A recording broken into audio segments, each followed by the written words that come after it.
front of the area. Yeah. Good morning, everyone. How are you doing? Good. On behalf of the Environmental Steering Committee, I want to welcome you all to Palmer's Earth Day celebration. My name is Colin Burke. I am the Vice Chair of the Environmental Steering Committee. Way at the end there is Celia. She is the President. It is great to see our community coming together to honor this beautiful planet we call home. Earth Day is a time to pause, reflect, and reconnect with nature, with our neighbors, and with the shared responsibility we all have to protect the environment for future generations. Whatever you're here to learn, volunteer, or simply enjoy the fresh air and good company, we're so glad you're part of today's celebration. We've got an exciting lineup of local vendors, community groups, and presentations throughout the day, all focused on sustainable living, conservation, and taking small steps that can make a big impact. Be sure to check out the booths, ask questions, try something new, and support the folks who are working hard to keep Palmer green and thriving. Let this day be a reminder that every action counts, no matter how small. Whatever it is, planting a tree, picking up litter, riding your bike more often, or just spreading awareness together, we can make a difference. So again, welcome and thank you for being here. Let's celebrate Earth, community, and the power of positive change. Enjoy the day. Hi, I'm Mackenzie. I am the owner of Cooking with Kenzo. We are a new catering company, and I'm here to provide healthy vegetables and a healthy snack for Earth Day. How can people get in touch with you? So I have an email, I have a phone number, and it's on my card, and a website, cookingwithkenzo.com.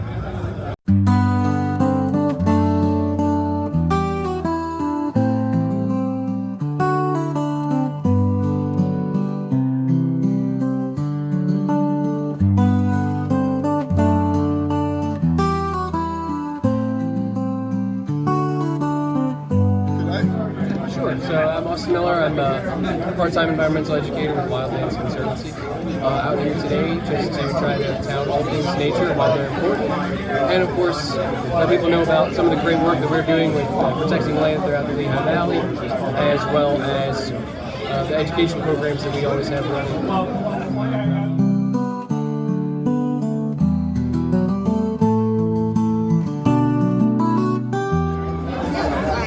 Lisa Pammer, founder of Green Pond Packaging, and everything I carry is plant-based, disposable, and compostable products that contain no toxic chemicals, so better for the environment. And I feel Earth Day missions are so aligned with my own mission that I love to support events like this.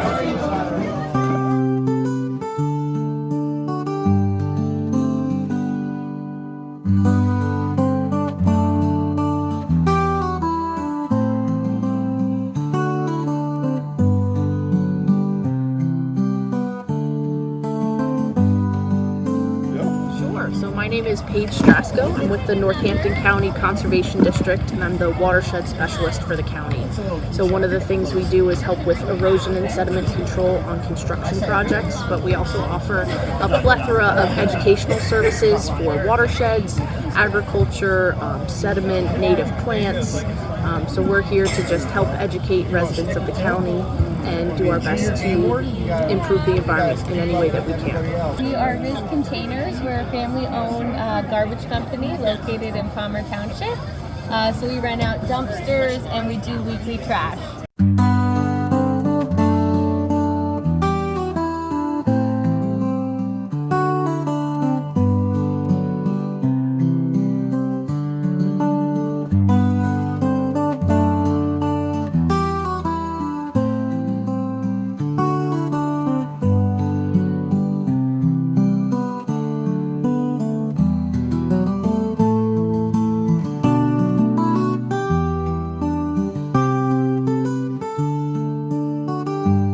everyone. I'm Matt Gunther, Director of Stormwater and MS4 for Palmer Township. I'm here talking stormwater with our Palmer residents, what your utility fee is going towards, flood mitigation projects and PRP projects to meet our requirements to the state. Good morning, I'm Amanda with Fur. We are cat rescue and we have a clinic called Fur Fix It Clinic in Bangor. We do all kinds of things to help out cats. Excellent. Thank you. I appreciate it. Kathy, this is Tiffany. We did bring some products here that are environmentally friendly and biodegradable, as well as the poop bags. They're used with recycled material. And they're all affiliated with the Certified Bee Corp, which is a global community of businesses that meet high standards of social and environmental impact. And then we also just have little flyers that offer like the services that we have. And then we have some reusable water bottles with actually some of the poop bag samples in there. I'm Craig Beaver. I'm the Acting Director of Planning for Palmer Township. We're here representing the Planning Department to share some of our upcoming initiatives. Right now we're working on the Bushkill Creek Greenway Plan, which is a plan that's going to study the Bushkill Creek and the trails and parks that line it. The goal is to help promote the environment and make sure that our creek is sustainable, well-maintained, and enjoyable by all Palmer residents for the foreseeable future. John Marsh from the Earth Stewards of Palmer Township. We're here hoping to get interest in our Palmer Proud program, which will take place on the 23rd of August of 2025. And the idea of Palmer Proud is to do a community-wide cleanup program. Then volunteers from around the community will partake and supervise doing the cleanup in their neighborhood, take care of their neighbors' properties and so forth, and then we'll have a central collection point where all of the trash will be brought to, and we're going to have a barbecue up at the fire department on 248 in Old Nazareth Road. And that's going to happen. The event will take place between 9 and noon. We'll do the cleanup, and then between 1 and 2 we'll have the barbecue.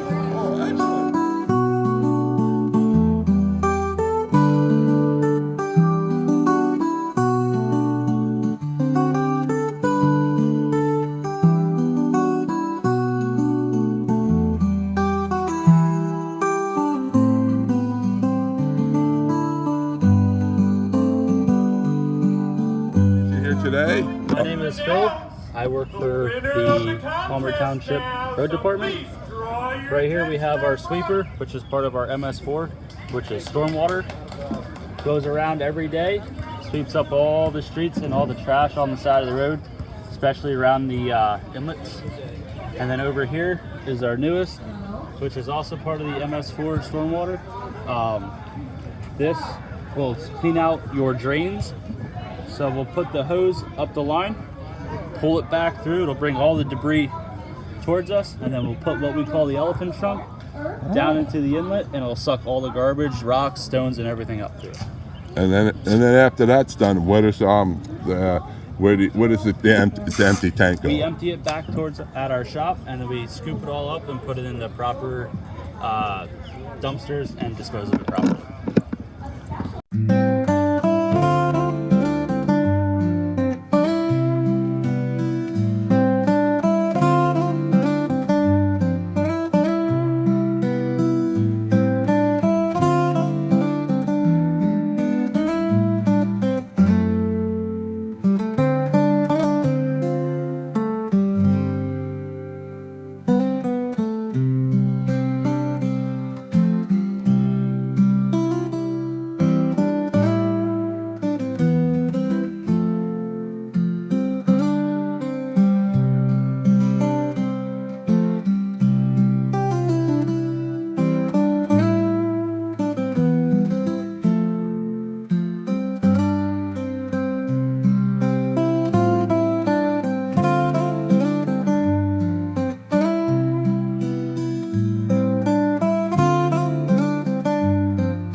Let's start talking about what native plants are.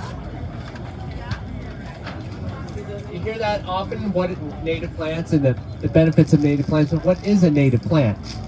So, yes, what is a native plant? It's like it comes from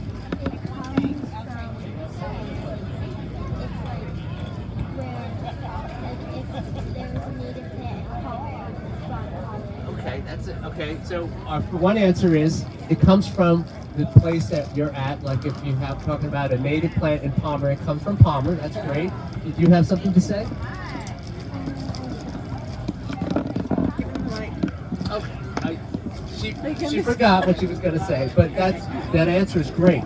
So a native plant is a plant that has evolved in our area. It belongs in this area, so it has relationships with the soil and the animals of our area. One of the ways people define what a native plant is before European colonization. There's lots of arguments about what exactly is a native plant, but for now we're going to say it is a plant that has evolved in a certain place. So what's the opposite? What is the opposite? It's called a non-native plant.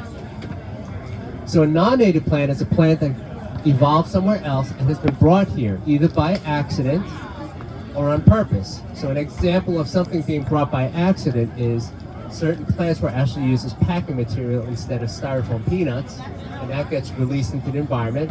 An example of something intentional is people have plants that they like from other countries that are attractive and planted in their yard. So that's an example of a non-native plant coming into our area.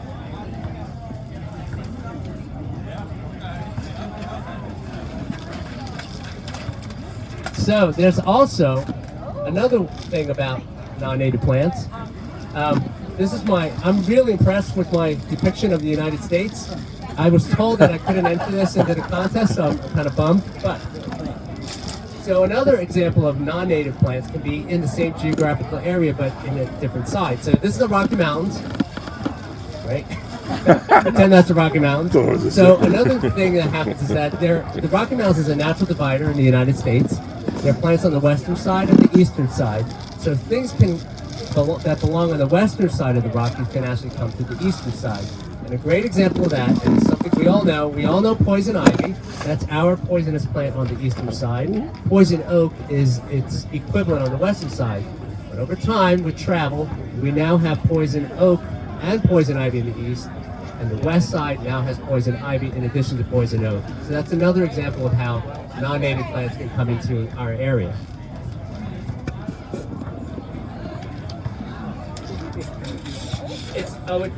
I'm disposing of this and recycling it.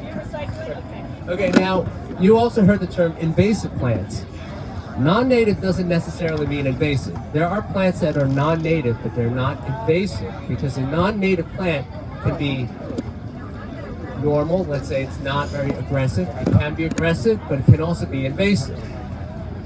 So an example of something that's invasive that you might have heard about in our area, things like Japanese knotweed. A lot of people may have that in their yard. Bamboo, Phragmites. That's if you're not familiar with Phragmites, when you go driving, let's say, in northern New Jersey, you look on the side of the highway, it's that tall, brown, waving grass that everybody seems to equate with North Jersey, but it's a non-native invasive plant. Some things that are not invasive are things like some of our ornamental shrubs that we may have in our backyards that don't become aggressive and just stay put.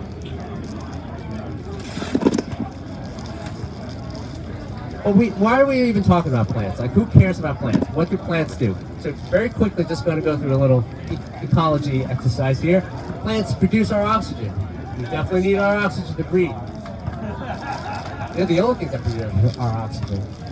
They clean our water on their way to the sea. And as a reminder, all water in our planet heads towards the sea. Plants clean it. They grab the carbon dioxide out of our air. They create topsoil, not by themselves, by interacting with the soil. They interacting with the soil. They create soil. They prevent and minimize floods. Superstorm Sandy was a great example of that, how they protected places from floods. And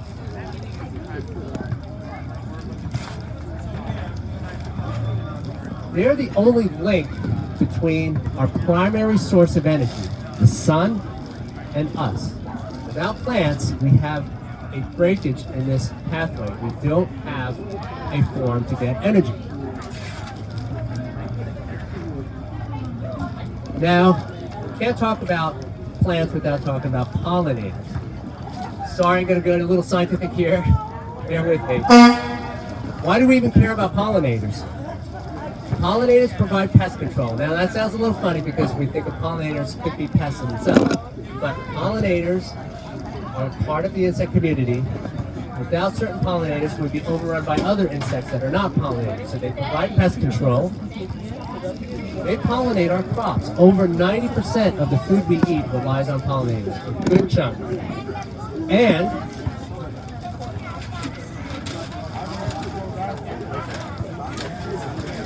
now I said plants are the only link between our main source of energy and ourselves, but we need the pollinators. That energy link for us to survive doesn't happen just by plants alone. Pollinators are needed in that equation.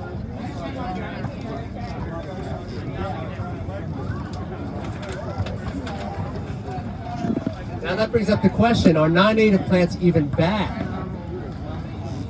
That was my spelling error. I wrote inadvised instead of I decided to save the paper.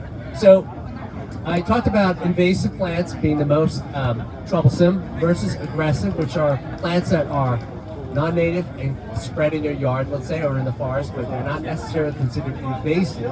They don't rise to that level. And then there are some non-native plants that are not invasive or aggressive at all.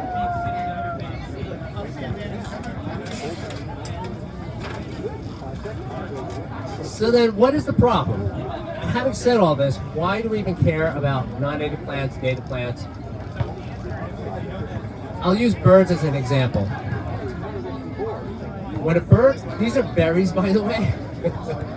When a bird eats a native berry for migration, let's say, they need as much fat as possible. Migration happens great distances for a long period of time. A native berry, let's say, from things like, hold on a second. Okay, so native berry, let's say, from plants such as Virginia creeper, wax myrtle, arrowwood, spicebush, poison ivy, a very important native plant, gray dogwood, has over 50% fat. So when a bird is migrating, they eat these berries, it has enough fat for them to continue their migration. Contrast an invasive plant, and most invasive plants, things like autumn olive, glossy buckthorn, bush honeysuckle, Japanese barberry, multiflora rose. A lot of the stuff we see on our paths here and in the parks has less than 1% fat. Problem is, I'll just use birds as another example again. Autumn olive is a very prevalent invasive shrub here, all along our towpath in our parks. For those of you who have eaten autumn olive, it's delicious. It's sweet. It's like junk food for the birds. So birds are flying, descend onto autumn olive. You eat all these berries, they're like, this is great. This tastes like Skittles, right? Their stomachs fill up on that with less than 1% fat. The tragic story is they go to migrate and they die. They die in mid-flight, mid-migration. So that is a huge problem. It's the same as if people fill up on junk food, they don't have the nutrition to sustain it.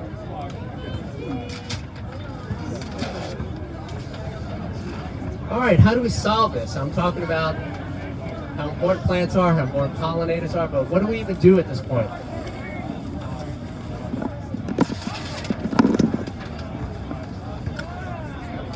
This is a much better picture of the United States after my wonderful fiance Helga suggested I look at a phone and ask her how to draw the United States. And this is the Mississippi River. What we have here is less than 5% of the lower 48 is undisturbed. Less than 5% of that land area. However, over 83% of that land area is privately owned. And greater than 80%, 86% east of the Mississippi River is privately owned. So this is all setting the stage of a solution that somebody had come up with, not myself, I'm going to give this person credit. There's a tremendous amount of privately owned land area east of the Mississippi.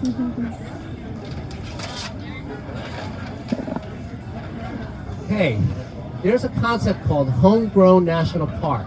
And this is where I'm going to give credit to the people that developed it. I'll get the names in the next slide. But what are all these national parks I'm listing here? And I'm going to name them because it's important to hear the how many there are. Everglades, Yellowstone, Yosemite, Grand Teton, Canyonlands, Mount Rainier, North Cascades, Badlands, Olympic, Sequoia, Grand Canyon, Denali, which is tremendous, Great Smoky Mountains. We have enough privately owned land that is greater than all of these national parks. We have 40 million acres of privately owned land east of the Mississippi, more land area than all of these national parks combined. So we have a great resource about what we can do with that land. So this whole concept of homegrown national park, credit goes to Professor Doug Tallamy, professor of entomology at the University of Delaware, and Michelle, I never know how to pronounce her name. Professor Tallamy came up with this concept of homegrown national park, and Michelle was the one who created the website for that. So I'm going to explain what this is.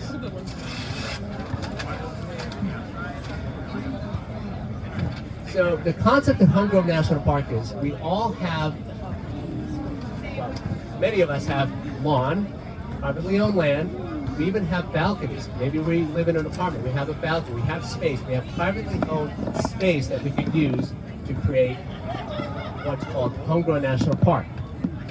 It's go to the website, Homegrown National Park. Easy to remember. What you do is you type in your, I'm not sure how it runs now, but what you do is every time you buy a native plant or you plant something native in your yard, you register your property. So as an example, I'll use myself as an example. Last year I bought a few native plants at a nursery. Go on that website, you type it in, you tell how much land area you have used up. So let's say you bought a bunch of wildflowers, you use 1 foot by 1 foot. You enter that in. It's a map of the United States. You get a little dot. Credit to your planting. You can watch that year by year, that entire United States map just fill up with dots. The goal is to get to that 40 million acres. Now granted, not everybody's going to be able to do this, but there are renters, there are areas where people can stack, let's just use an apartment as a complex. Let's say it's 6 stories, people have balconies, you buy a native plant, put it on your balcony, that's 1 square foot of native plants. So another question comes up with is, well, how do I know what to plant? What are native plants? So with these 2 websites, Homegrown National Park, what's called Native Plant Finder. It's from the National Wildlife Federation. I say National Wildlife Federation because there are some other websites that use the word Native Plant Finder. This is the most easy one. Go to the National Wildlife Federation Native Plant Finder, type in your zip code, it'll spit out all the native plants that are good for your area. Wow, that's very cool. Takes the guesswork out.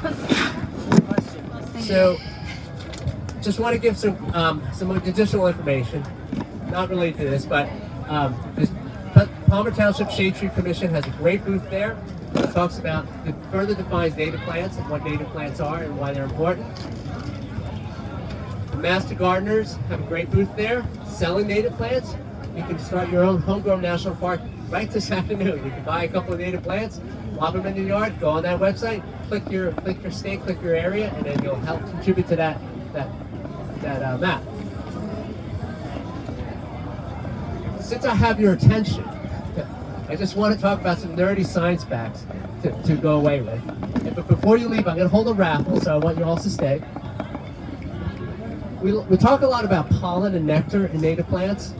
That's not the only thing that native plants provide. There are certain oils and certain alkaloids that organisms need. So I just want people to remember that it's not just about pollen and nectar. Plants have a lot of compounds that animals and other insects need. We talk a lot about honeybees. At the risk of upsetting some people, honeybees are not native to the United States.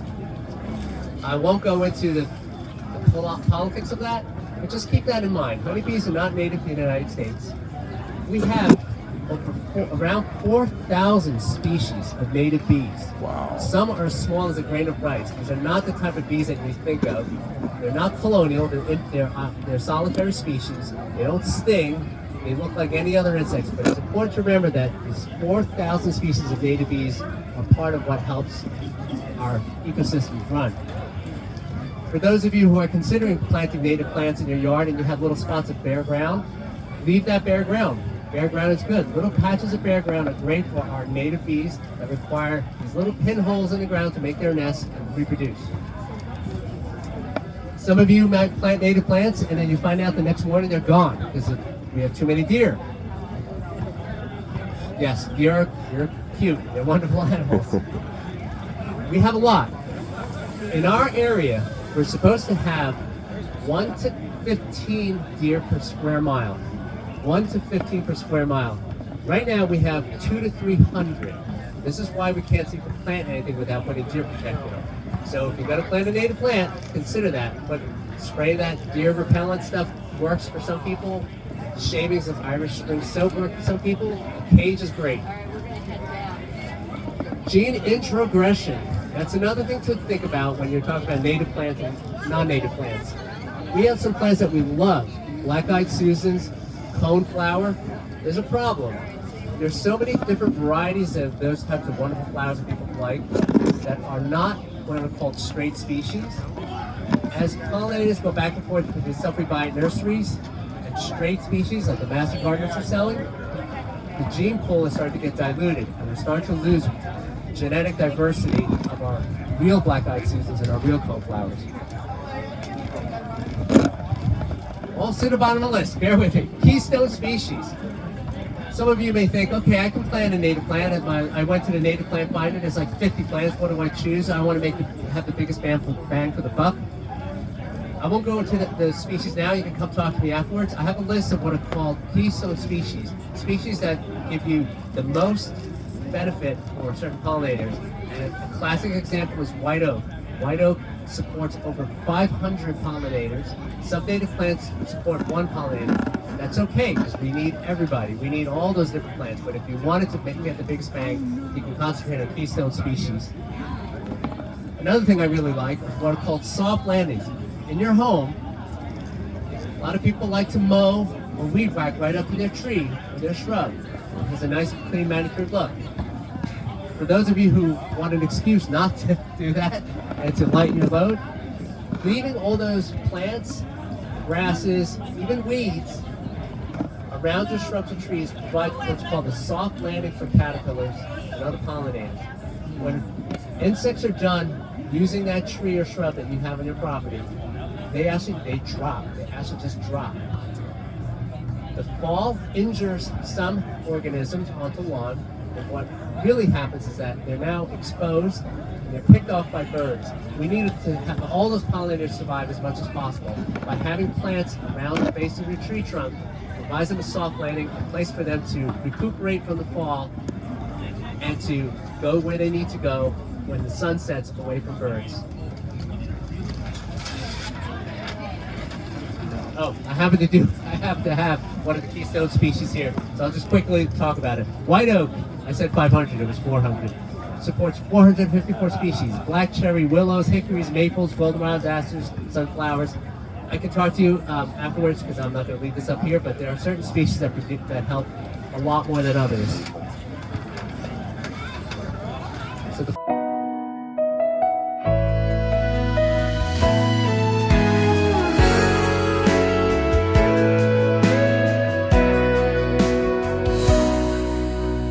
earth below and the sky above, with every tree and flower we see, let's make a pledge, you and me. Together we can turn the tide and walk this path with pride. Celebrate the earth, we're one and free. Join the dance of harmony. In every step, let kindness flow. Together we can help the planet.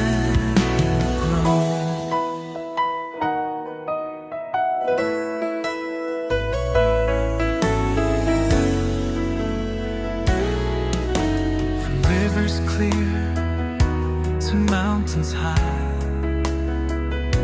Let's cherish nature, oh so spry, with laughter and